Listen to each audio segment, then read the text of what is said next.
Bismillahirrahmanirrahim. Assalamualaikum warahmatullahi wabarakatuh. Alhamdulillahirabbil alamin. Wassalatu wassalamu ala asyrafil anbiya'i wal mursalin wa ala alihi washabbihi wa man tabi'ahum bi ihsanin ila yaumiddin. Rabbi shrah li sadri wa yassir li amri wahlul 'uqdatam min lisani yafqahu qawli. Rabbana zidna ilman nafi'a warzuqna fahman nabiyya. Bismillahi tawakkalna 'ala Allah la hawla wala quwwata illa billahil aliyyil azim. Amma ba'du. Alhamdulillah, kepada para penonton yang dihormati Allah, pada siri yang ketiga kita akan menyentuh bab yang ketiga dalam perbincangan Resam Osmani, amrun tauqifi ataupun ijtihadi. Sebelum itu, pada siri yang kedua, kita telah bincangkan yang lalu tentang sejarah pengumpulan Al-Quran dan definisi Resam Osmani, dan istilah Resam Osmani itu datang dari mana. Maka dalam siri yang ketiga ini, kita akan bawa satu topik yang dibincangkan oleh ulama, iaitu Resam Osmani. Adakah ianya wahyu, penulisan tersebut, adakah dia berbentuk tauqifi yang memang pattern tu adalah datang daripada langit, ataupun ijtihadi yang berbentuk ijtihad para sahabat. Baik, itu yang dimaksudkan pada muka surat 21 dalam kitab I'jaz Resam Osmani ini. Lihat pada muka surat 22, kita ambil dahulu pandangan minoriti. Pandangan minoriti mengatakan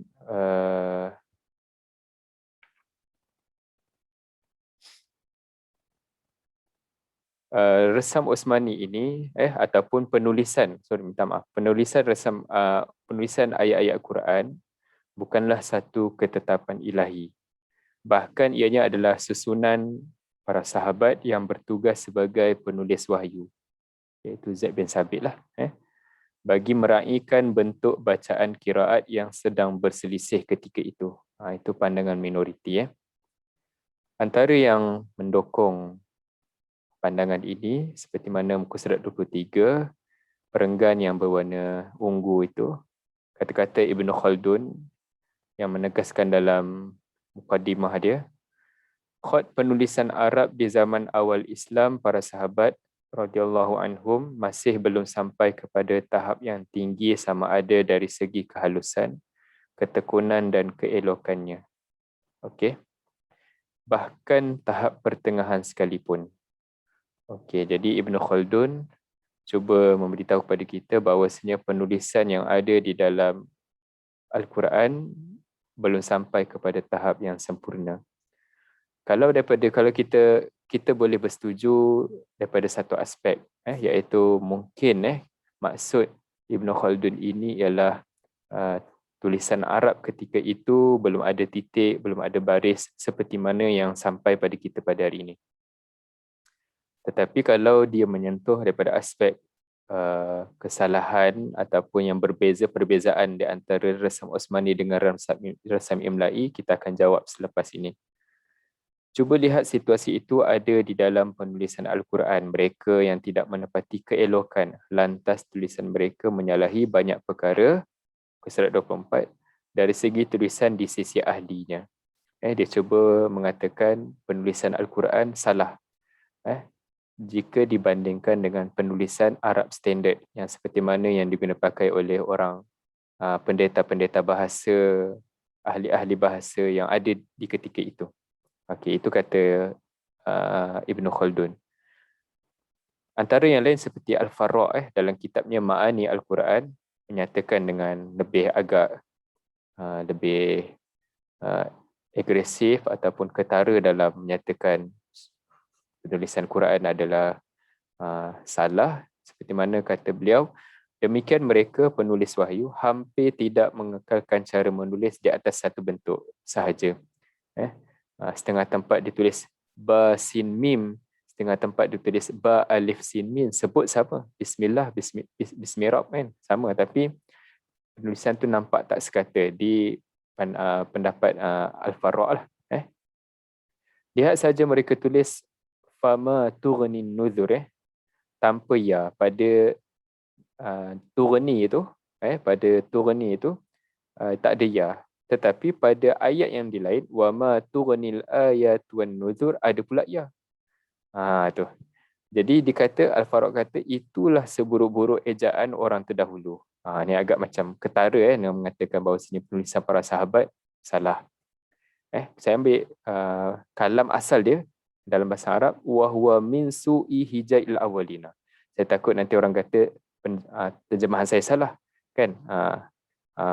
Mungkin kalam Arab dia sepatutnya maksud lain. Jadi saya datangkan di sini dalam buku ni. Kalau siapa yang boleh terjemahkan dengan makna yang lebih harmoni, persilakan. Tapi nanti di bawah, nanti di sana ada lagi pendapat yang lebih agresif daripada Al-Farra' ini. Jadi mereka ni satu golongan minoriti yang ada dalam kalangan umat Islam yang mengatakan bahawasanya penulisan Quran tu adalah rekaan. Bila rekaan pasti ada kesalahan. Tu macam itulah maksudnya. Baik. Kemudian perenggan yang di bawah kata Ibnu Qutaibah, ini merupakan kesalahan para sahabat dalam menyalin kembali mushaf. Tu Okay, jadi ini macam lagi agresif lah. Menyatakan Zaid bin Sabit dengan tim dia, termasuk dengan Osman bin Affan yang mengiyakan terbitan di bawah usaha Zaid bin Sabit dengan rakan-rakannya adalah salah. Dikatakan salah. Baik, muka surat 25. Baik. Jadi ada dua hujah yang didatangkan, yang diguna pakai oleh mereka. Yang pertamanya seperti mana riwayat Hisham bin Urwah bin Az-Zubair daripada ayahnya berkata, yakni Urwah bin Az-Zubair sendirilah. Aku bertanya kepada Aisyah tentang lahnul Quran. Firman Allah SWT, inna hadzani lasahiran. Lalu Aisyah pun menjawab, wahai anak saudaraku, ini adalah kerja para penulis dan mereka telah melakukan kesalahan dalam kitab. Ini agak berat juga dalil ni. Okey, tapi kita lihat pada nota kaki nombor 15. Baik, saya datangkan dia punya nota kaki. Okey, dalam dikatakan isnadnya sahih daripada Sa'ad bin Abdullah bin Abdul Aziz, Abdullah Abdul Aziz Al-Humayyid sendiri. Adapun Abu Jamal Hasan menyatakan bahawa riwayat-riwayat ini daripada Aisyah tentang kerja penulis wahyu ini adalah batilah, tiada asas sahih yang dapat dipegang. Mengapa jadi begitu? Setengah kata isnadnya sahih, setengah kata ada masalah daripada segi dia punya periwayatan dia. Menurut beliau lagi, di dalam sanadnya terdapat seorang perawi yang mendapat kritikan hebat, iaitu Abu Muawiyah, kerana disifatkan sebagai tadlis. Hanya Al-A'mash sahaja yang menganggapnya siqah. Selain beliau, tidak. Selain daripada Al-A'mash, tidak mengiktiraf Abu Muawiyah sebagai perawi yang siqah. Hanya Al-A'mash saja menganggap dia siqah. Yang lain semua menganggap dia adalah tadlis. Jadi, daripada aspek status hadis, bukan hadis lah ni, status athar pun dah ada masalah dalam hujah mereka. Baik, yang kedua, hujah yang digunakan pakai oleh golongan minoriti ini seperti mana yang diriwayatkan daripada Ikrimah, tatkala mushaf ditulis dan dibentangkan kepada Osman, maka dia mendapati beberapa huruf yang ada lahn. Lalu dia berkata, kamu semua jangan mengubah dia. Maknanya dikatakan Osman tu nampak je perbezaan. Kenapa sini ada ya turuni, sini tak ada ya pada turuni ni. Tu. Jadi kata Osman, kamu jangan mengubah dia. Biar dia kekal gitu. Sesungguhnya bangsa Arab akan mengatasinya dengan lidah-lidah mereka. Jadi bangsa Arab ni faham. Tu. Kata riwayat ni. Baik. Tapi isnadnya agak lemah sedikit. Da'if muttarib, lagi munqati'. Ujar Ibnu Al-Ambari, jangan menggunakan hujahnya kerana ia munqati'ah, tidak bersambung sanadnya. Okey. Itu pandangan minoriti. Okey, kita lihat pandangan majoriti ulama kita. Surat 26. Okey, perenggan yang dua terakhir. Aliran ini juga menetapkan untuk menulis Al-Quran adalah wajib hukumnya dengan resam Osmani. Kalau kata salah, kenapa nak ikut? Tapi majoriti kata wajib untuk menulis Al-Quran dengan resam Osmani. Sebab tu anak-anak kita yang mengajar di tahfiz ni, kalau ada silibus untuk menulis hafazan mereka kembali, mereka sebenarnya diwajibkan menulis dengan resam Osmani. Tidak boleh resam imla'i. Sebab nak mengekalkan apa yang ada daripada para sahabat. Okey. Jadi inilah pendapat pandangan Imam Mazhab Fiqh yang 4. Az-Zarkashi, As-Suyuti, Ghanim Qaduri, Muhammad Syar'i, Abu Zayyad dan lain-lain ulama. Ada dalam muka surat 26. Baik, lihat muka surat 27. Hujah yang digunakan oleh majoriti ulama ni, first kali ialah daripada Al-Quran sendirilah, dalil naqli, yang mengatakan inna nahnu nazzalna dzikra wa inna lahu lahafizun. Allah Taala berfirman yang memberi jaminan bahawasanya Al-Quran ni Allah Taala yang turun, maka Allah Taala akan jaga dia. Itu jaminan Allah Taala. Yang kedua, kalau kata minoriti betul, terdapat kesalahan, maka dia telah menggugurkan ayat ni. Maka segi mukjizatnya Al-Quran ni gugur daripada satu ayat, maka seluruh Quran tu boleh terjejas aspek mukjizat dia. Tu bahaya. Pandangan minoriti ni agak bahaya. Baik. Kemudian, kalau kita kata Quran diubah-ubah, maka dia syibih kepada situasi kitab-kitab yang terdahulu, terutamanya kitab Injil dan kitab Taurat, yang ada perjanjian lama dan perjanjian baru, yang dipegang oleh orang-orang Yahudi dan Nasrani ketika inilah. Berlaku tahrif, taghyir, perubahan atas tangan-tangan yang mengambil keuntungan dalam agama mereka. Tu. Jadi kalau kita nak kata berlaku, maka sahabat pun buat seperti mana mereka, itu adalah satu tuduhan yang sangat berat, tuan-tuan. Tu. Baik. Kemudian muka surat 28. Hujah yang kedua, berdasarkan sunnah. Berdasarkan sunnah, seperti mana sabda Nabi SAW, fa innahu man ya'isha minkum yara ikhtilafan katsiran wa iyyakum wa muhdatsatil umur fa innaha dhalalah faman adraka dzalika minkum fa alaihi bisunnati wa sunnatil khulafa'ir rasyidin al mahdiyyin addu 'alaiha bin nawajis. Tu. Jadi Rasulullah bagi tahu pada kita, hadis ni terdapat dalam At-Tirmizi, Kutubus Sittah Al-Mu'jam. Baik. Jadi hadis ni menyatakan kepada kita bahawasanya akhir zaman, di zaman kita akan dapati banyak perselisihan dalam bab agama. Dalam bab dunia, lebih lagi lah dalam bab agama pun berlaku perselisihan. Maka saranan Nabi, nasihat Nabi kepada kita untuk berpegang dengan sunnah Nabi SAW dan sunnah sahabat-sahabat dia. Hatta di hujung matan tersebut dikatakan addu 'alaiha bin nawajis.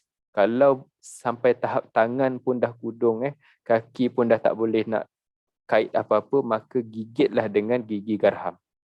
Sampai tahap macam tu. Maknanya itulah pegangan yang terakhir. Kalau terpaksa gigit dengan gigi, gigilah. Tu. Baik. Hujah yang ketiga. Berdasarkan ijma'. Okey. Jadi kita lihat pada hujah yang ketiga ni, dia lebih mirip kepada pengumpulan Quran punya pegangan. Okey, berlaku penyalinan semula ini di hadapan ribuan para sahabat yang masih ada ketika itu. Sahabat yang rapat dengan Nabi SAW. Adakah mereka sanggup membiarkan Al-Quran berlaku perubahan? Satu soalan tu. Jadi, golongan minoriti sebenarnya kena fikir bab tu. Kenyataan mereka yang keluar daripada mulut mereka ataupun penulisan mereka boleh mengubah status keadilan yang ada di dalam diri para sahabat. Sedangkan ulama mengatakan annas sahabah kulluhum udul. Setiap sahabat, semuanya mereka itu adalah adil. Kalau dalam bab hadis ni mereka datang daripada mereka, tak perlu cek dah dia punya biodata peribadi itu apa, tak perlu dah. Kalau sahabat je, pegang terus sebab mereka yang dapat jumpa dengan Nabi SAW direct. Tu. Apakah mereka sanggup berputih mata melihat perubahan penulisan Al-Quran yang berlaku di hadapan mereka? Tu. Zaid bin Sabit Abu Bakar As-Siddiq yang hidup ketika itu melantik Zaid bin Sabit. Pada asalnya Abu Bakar pun tak nak buat kerja yang Nabi tak pernah buat. Kemudian Zaid pun pada asalnya tak nak buat kerja yang tak dibuat oleh Nabi. Tapi mereka akhirnya terbuka hati nak buat. Bila terbuka hati tu, adakah terbuka hati sampai nak ubah Quran? Itu satu persoalan yang cukup boleh menjawab balik golongan minoriti tadi. Demi Allah, itu bukan sifat mereka untuk membiarkan agama berubah di hadapan mereka. Sehingga kita kenal dengan slogan yang sering disebut oleh Abu Bakar As-Siddiq, ayang kusuddin wa ana hayy. Adakah agama itu boleh berkurang sedangkan aku masih hidup? Ketika orang mula tak nak bayar zakat kan, berlaku peperangan lawan orang yang tak nak bayar zakat. Kemudian ketika muncul nabi-nabi palsu, maka Abu Bakar lawan dengan kumpulan ini. Jadi kalaulah begitu, zakat yang orang tak nak bayar pun Abu Bakar pandang sangat berat sampai tahap berlaku peperangan. Berlaku peperangan disebabkan tak nak bayar zakat je. Apatah lagi Quran. Adakah sanggup membiarkan Zaid bin Sabit untuk mengubah? Satu persoalan yang boleh kita fikirkan. Lagi, kenapa para sahabat sanggup menerima arahan membakar mushaf selain yang dikeluarkan oleh Uthman? Kalau kita lihat dalam Jam'ul Quran pada siri yang kedua, dalam bab yang kedua tu menyatakan setelah Uthman setelah Zaid bin Sabit menyalin mushaf ini kepada 7, 8 atau 9 mengikut riwayat yang pelbagai, maka Uthman mengeluarkan arahan semua sahabat mestilah bakar mushaf yang ada di rumah masing-masing. Itu arahan daripada Amirul Mukminin yang ketika itu adalah Uthman bin Affan. Maka sahabat pun bakar. Walaupun pada awalnya ada tentangan antara Abdullah bin Mas'ud, sebab dia adalah sahabat yang mendapat gelaran bacaan Quran tu seperti bacaan Quran diturunkan kan, Abdullah bin Mas'ud. Kemudian dia adalah sahabat yang mula-mula menulis wahyu bersama dengan Nabi. Tapi dalam kitab menyatakan Abdullah bin Mas'ud, mushaf dia lebih tertumpu pada ayat-ayat ketika di Mekah. Mushaf Ubay bin Ka'ab tertumpu ayat-ayat yang turun di Madinah. Mushaf yang ada di tangan Zaid bin Sabit lah yang terangkum kedua-dua ayat, dua-dua situasi tadi. Jadi sebab tu sahabat redha. Maka apa yang diusahakan oleh Zaid bin Sabit, apa yang diwartakan oleh Uthman bin Affan, mereka akur dan mereka tahu itu adalah yang original. Sedangkan yang ada pada mereka kadang-kadang tak cukup surah, kadang-kadang apa yang mereka hafal sahaja, kadang-kadang mereka ada yang mereka tambah dengan tafsir-tafsir yang mereka faham ketika Nabi masih hidup, tu mereka sanggup bakar. Jadi itu menjelaskan kepada kita bahawasanya mushaf yang disalin oleh Zaid bin Sabit itu adalah yang berada di dalam keadaan bentuk yang asal ketika Nabi masih ada. Muka surat 30. Mushaf yang disimpan oleh mereka bercampur dengan ayat-ayat yang masih belum melalui proses al-aradah al-akhirah. Mereka mungkin mereka simpan lagi ayat-ayat yang belum dimasukkan. Mungkin mereka belum masukkan ayat-ayat yang nasikh. Jadi kadang-kadang mereka ni dihantar oleh Nabi berada di negara lain. Jadi mereka tak sempat untuk melalui proses al-aradah al-akhirah, iaitu proses Nabi tasmi' dengan Jibril pada Ramadan yang terakhir sebanyak 2 kali. Kemudian Ibnu Umar radhiyallahu anhuma berkata, Rasulullah SAW bersabda, sesungguhnya Allah tidak akan menghimpunkan umatku, atau baginda bersabda umat Muhammad di atas kesesatan. Maknanya umat kita ni, kalau kata ada 10 orang, 9 katakan dalam 10 orang tu bersepakat nak menipu. Seorang pasti Allah Ta'ala akan wujudkan seorang yang tak nak bersetuju dengan pakatan untuk menipu tu. Itu janji Allah SWT, janji Nabi SAW melalui hadisnya. Baik, muka surat 31. Jadi pandangan terpilih cuba menjawab minoriti punya hujah. Baik, pada perenggan yang ketiga, manakala kalimah lahan yang terdapat dalam kata-kata Uthman radhiyallahu anhu seperti mana yang pakai oleh dalil yang digunakan pakai oleh golongan minoriti, telah membawa kepada perbincangan para ilmuwan ulum Quran yang mana akhirnya bukan kepada maksud salah tetapi kepada bentuk dialek. Tu. Jadi kalau kita boleh ihtimal lagi lah kata-kata Osman tu, Sayyidina Osman tu maksudnya begini. Kan masa tu tak ada baris, tak ada titik jadi lidah Arab ni memang boleh baca. Sebab mereka tahu nak bezakan antara baitun dengan bentun dengan sabatun. Walaupun haikal resam dia sama tapi titik-titik tu dia orang tahu. Tu. Sebab tu biarkan orang lidah-lidah Arab yang dapat membacanya. Tu Itu maksud lahan. Lahan maksud lebih pada dialek. Muka surat 33. Okey. 33 bahawa ahli bahasa memperakui rasmul mushaf itu. Perenggan kedua, segolongan dari ahli bahasa berpendapat bahawa tulisan bagi satu-satu perkataan adalah mengikut bagaimana pertuturan lafaznya. Seperti kita bincangkan resam imla'i di siri yang pertama atau siri yang kedua. Melainkan apa yang berlaku dalam mushaf. Mereka mengikut mereka ni para sahabat mengikut hal itu berkenaan tulisan mushaf seperti yang terdapat dalam mushaf al-Imam. Dan yang pertama seperti yang ada di zaman Nabi SAW itulah digunakan pakai sebagai dasarnya. Jadi perakuan daripada ahli bahasa bahawa penulisan Quran ni memang berbeza dengan resam imla'i. Tetapi penulisan yang ada di dalam resam Al-Quran ini sebenarnya mengikut apa yang ada di zaman Nabi SAW. Tu. Kalau kata bertambah alif, bertambah alif. Kalau kata berkurang alif, berkurang alif. Kalau tak ada ya, tak ada ya. Kalau ada ya, ada ya. Tu. Itu kata ni, kata yang dibawa oleh Abu Al-Biqa dalam kitab Al-Burhan. As-Suyuti cuba menjawab kata Ibn Khaldun seperti mana dalam kitab Al-Itqan dia. Jadi Ibn Khaldun ni memang agak dapat kita dapati juga dia juga memberi komentar yang negatif kepada Ibnu Battuta ketika Ibnu Battuta merantau daripada satu negara ke satu negara sampai ke tempat istana yang di situ ada juga Ibnu Khaldun. Ibnu Khaldun menjadi penasihat untuk raja di dalam istana tu. Ketika Ibnu Battuta membentangkan dapatan-dapatan dia sepanjang dia merantau ini, Ibnu Khaldun dia bisik kepada raja tersebut dengan mengatakan ni tak betul ni. Jadi mungkin sikap Ibnu Khaldun tu dia ialah dengan ilmu yang dia ada tu dia rasa benda tu salah tu. Tapi raja tu tegur kamu tak tahu apa yang dia tahu tu.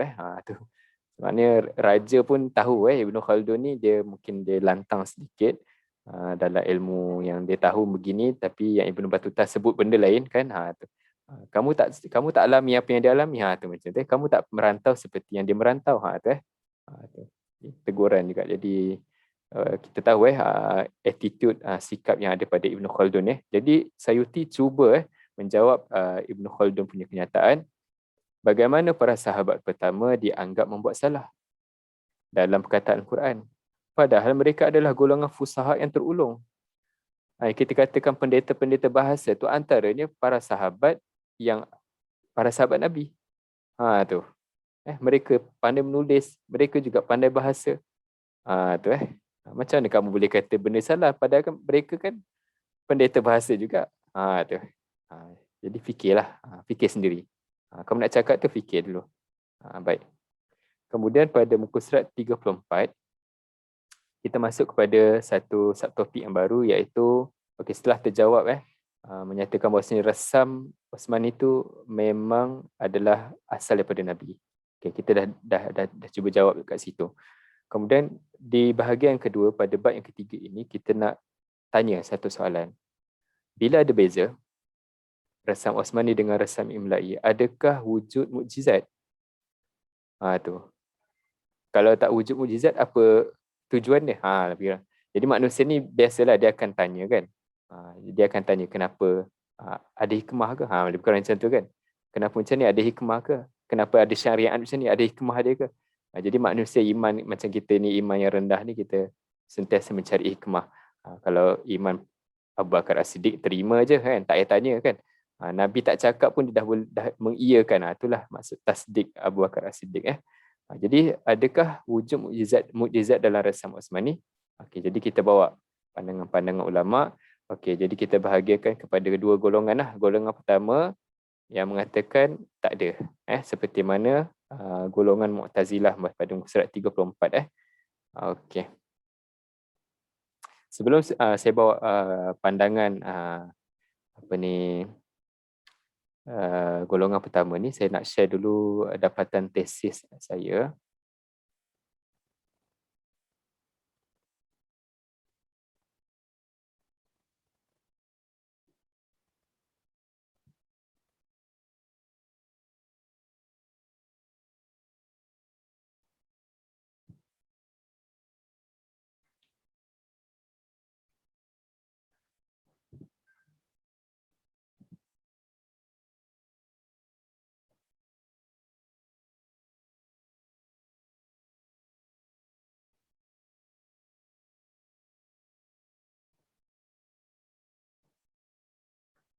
Okey, apa maksud mukjizat tu sendiri? Kita perlu tahu juga mukjizat itu kita dapat saya buat pengenalan dulu terhadap mukjizat tu. Apa tujuan mukjizat datang pada dalam tesis saya. Jadi saya terus kepada slide yang berikutnya.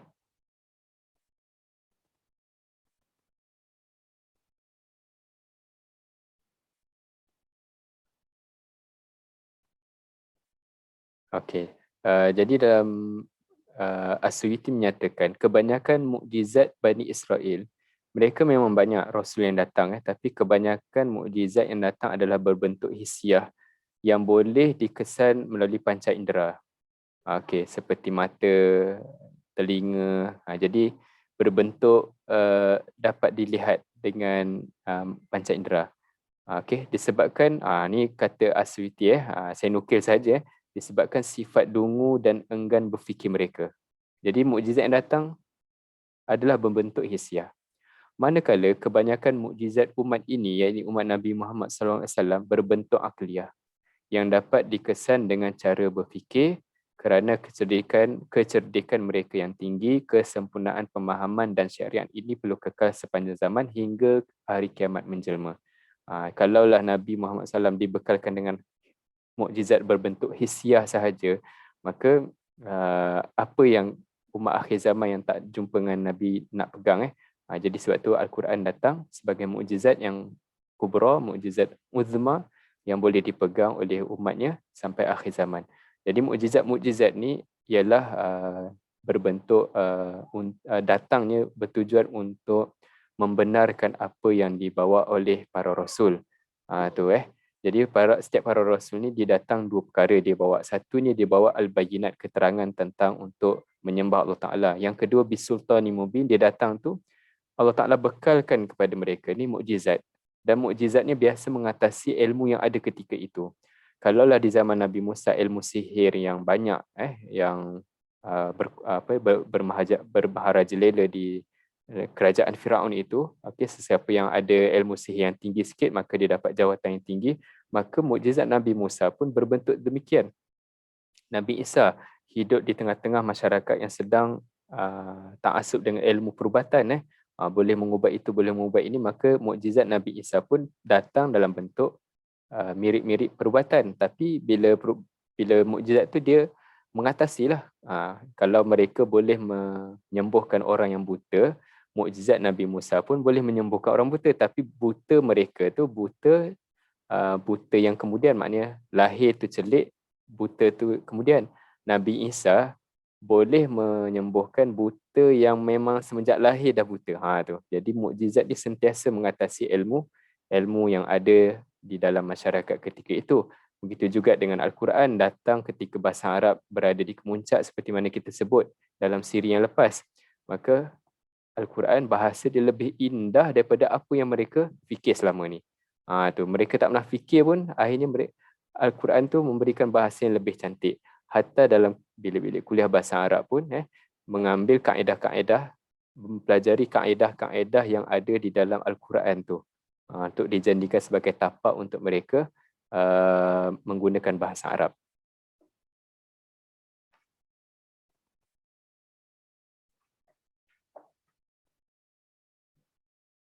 Okay.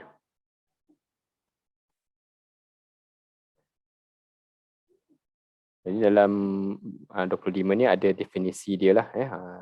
Dan saya pun dah huraikan sedikit tadi. Okey.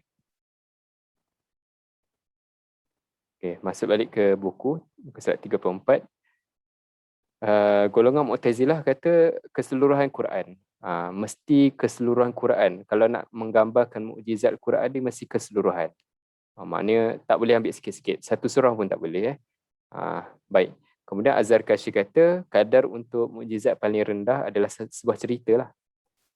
Tu kena ambil sebuah cerita. Tu kata Az-Zarkashi.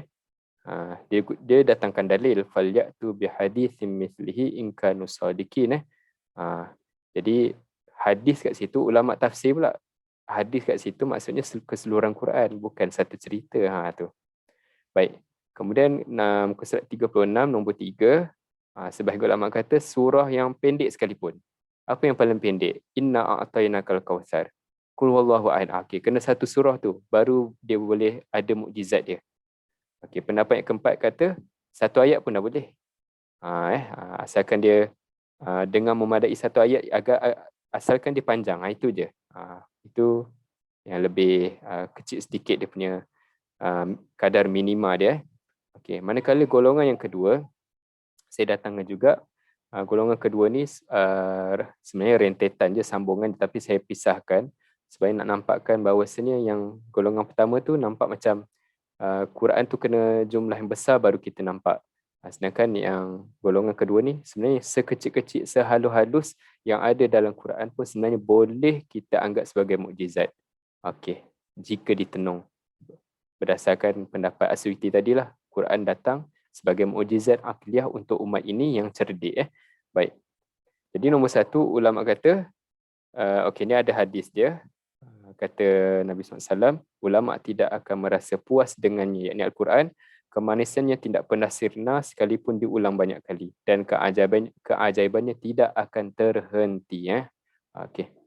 Dan nombor dua, Syekh Ali Jumaah Muhammad, mantan mufti Mesir, mengatakan, sesungguhnya resam Al-Quran itu mempunyai mukjizat seperti mana lafaznya juga. Lafaz Al-Quran tu, ayat-ayat Quran tu yang kamu kata ada mukjizat, sebenarnya resam dia pun ada. Tu kata Syekh Ali Jumaah. Kata Asy'arawi,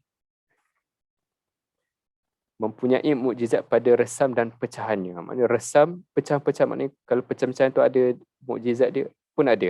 Kata Syekh Asy'arawi. Kata Az-Zarkani, Rasmul Quran adalah salah satu rahsia Allah yang dapat disaksikan dan merupakan martabat yang tinggi lagi sempurna. Okey, jadi sengaja saya datangkan pendapat-pendapat ini sebab saya nak pergi bawa kepada mukjizat tu nanti untuk melihat kepada resam dia, insya-Allah. Baik, muka surat 41.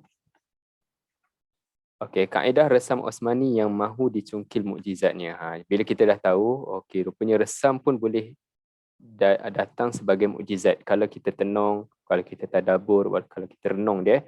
Okey, jadi muka surat 41, 3.3, apa yang buku ni nak bincangkan? Okey, resam yang mana? Kaedah resam tu banyak. Okey, yang mana satu? Ada yang hazaf, ada ziyadah, ada fasilah, ada yang ittisal. Okey, yang mana yang nak diambil tu? Okey. Jadi dalam 3.3 ni menyatakan kita ambil kaedah hazaf. Hazaf. Okey. Hazaf ni pada muka surat 42 ada tiga jenis. Pertama, hazaf isyari.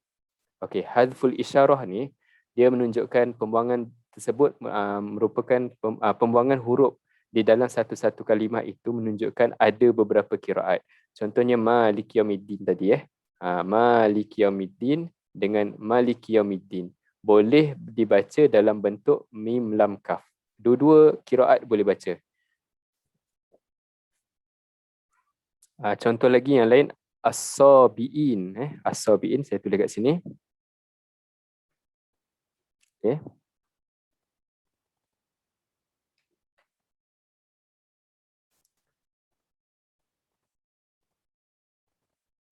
Okay, dalam mushaf, as-sabiin dia ditulis begini.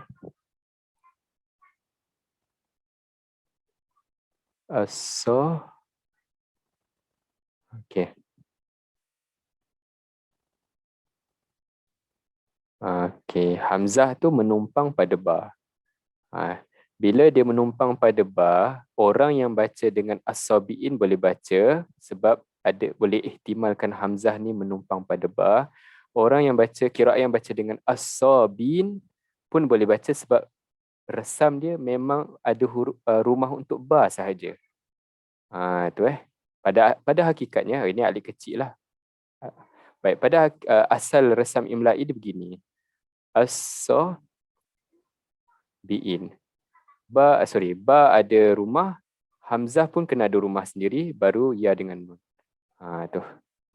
Jadi dibuangkan rumah tersebut kerana hazful isyarah. Okey. Siapa yang buang? Okey.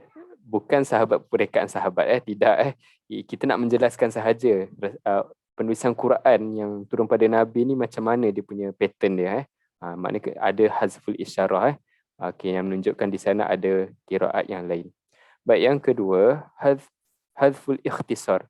Hazaf ikhtisar ini dia nak bagi tahu pada kita bahawasanya kalimah tu sering berulang. Contohnya kalimah ashab, ashabul jannah, ashabun nar. Jadi ashab, alif kecil selepas ha, antara ha dengan ba tu dibuang. Sebab kerana pengulangan yang terlampau banyak. Al-kafirun, al-kafirin, as-salihin, as-salihat. Jadi ada alif tu dibuang kerana pengulangan dalam Quran terlampau banyak. Itu ada dalam resam Osmani. Baik, yang ketiga hazaf ikhtisari. Hazaf ikhtisari ini dia nak bagi pada kita setengah kalimah di tempat ini dia ada alif. Di tempat yang lain dia tak ada alif. Baca sama. Disebabkan hazaf ikhtisari ni kita tertanya-tanya tahu. Yang dibuang tu bukan sebab ada qiraat ke apa, tak ada. Memang tiba-tiba dia tak ada. Kenapa tak ada? Jadi benda tu kita tertanya. Jadi buku ni, tesis ni dikaji untuk mencari jawapan. Mencari jawapan apakah sebab tidak ada, kenapa ada perbezaan tersebut. Kenapa yang ni ikut standard Arab, yang ni tak nak ikut. Dan kita merasakan bahawa yang tak nak ikut ni mesti ada makna special. Kalau kita pergi pada tafsir dia, tadabbur dia, pasti ada makna. Jadi kami dalam tesis ini cuba menyelak kitab-kitab tafsir untuk membantu andaian tadi, hipotesis yang kita wujudkan pada awalnya. Okey. Maka dalam muka surat 43 ada dua ketetapan yang kita letakkan. Okey, perenggan yang ketiga. Demikianlah ia hazaf ikhtisari berlaku hazaf seperti keadaan itu. Pertama, jika berlaku padanya perselisihan qiraat sekalipun syazah, maka hazafnya adalah hazaf isyarah. Tu. Andai kata kalau kita himpunkan kalau hazaf-hazaf ikhtisari ini, tiba-tiba yang dibuang tu ada terkait dengan satu qiraat sekalipun, hatta qiraat syazah sekalipun, maka kami tak ambil. Maka penulis tak akan ambil. Tak akan ambil perbincangan kalimah tersebut. Itu syarat yang pertama. Syarat yang kedua, jika bukan disebabkan perbezaan qiraat, tetapi kerana hazafnya berlaku di seluruh tempat. Kalimah tu memang semua di dalam Quran, memang kalimah dia tak ada alif. Kita ambil sebab itu hazaf ikhtisari. Yang kita nak ikhtisari. Di setengah tempat ada alif, di setengah tempat tak ada alif. Yang tak ada alif ni pun tak ada kaitan dengan qiraat. Sikit pun tak ada. Yang tu kita nak congkil. Jadi atas asbab itu, maka buku ini cuba untuk mengkaji ruang kosong mukjizat yang ada daripada aspek itu, insya-Allah. Assalamualaikum warahmatullahi wabarakatuh.